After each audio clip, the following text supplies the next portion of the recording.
Pilate demande à Jésus, qu'est-ce que la vérité? Parole d'un sceptique, peut-être, mais aussi d'un Romain pour qui la vérité n'est que le réel, le matériel, et qui connaît suffisamment les Grecs pour en avoir assez de leur éternelle discussion théorique sur le sujet. Autant dire qu'à ses yeux la vérité n'existe pas, et cette histoire ne le passionne décidément guère. Il va s'en débarrasser. Il se trouve qu'Hérode Antipas, dont Jésus galiléen est le sujet, est venu lui aussi à Jérusalem pour la Pâque.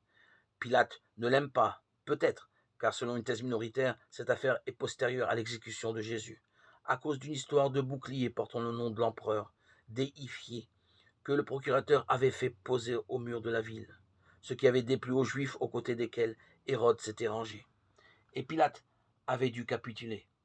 Envoyer Jésus à Hérode, c'est se décharger d'une histoire ennuyeuse et en même temps lui tendre un piège. Voilà Jésus chez Hérode.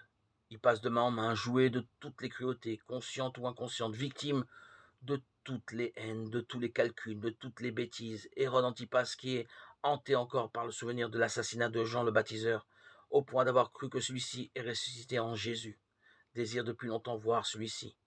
Il ne se dérobe pas, il va enfin pouvoir l'interroger. Et Jésus, lassé ou méprisant, ne lui répond pas. Les envoyés de la caste sacerdotale vocifèrent. Alors, le roi Telé de Galilée, qui ne manque pas de sens politique, rend la politesse à Pilate en lui renvoyant Jésus. Coup double. Il montre au procurateur en quel respect il tient son pouvoir et il donne satisfaction aux accusateurs de Jésus, ce qui ne lui coûte pas cher. Ce Jésus paraît inoffensif, isolé, voire un peu ridicule. Les gardes d'ailleurs, pour le ridiculiser un peu plus, le couvrent d'un manteau écarlate. En fond, un roi de carnaval.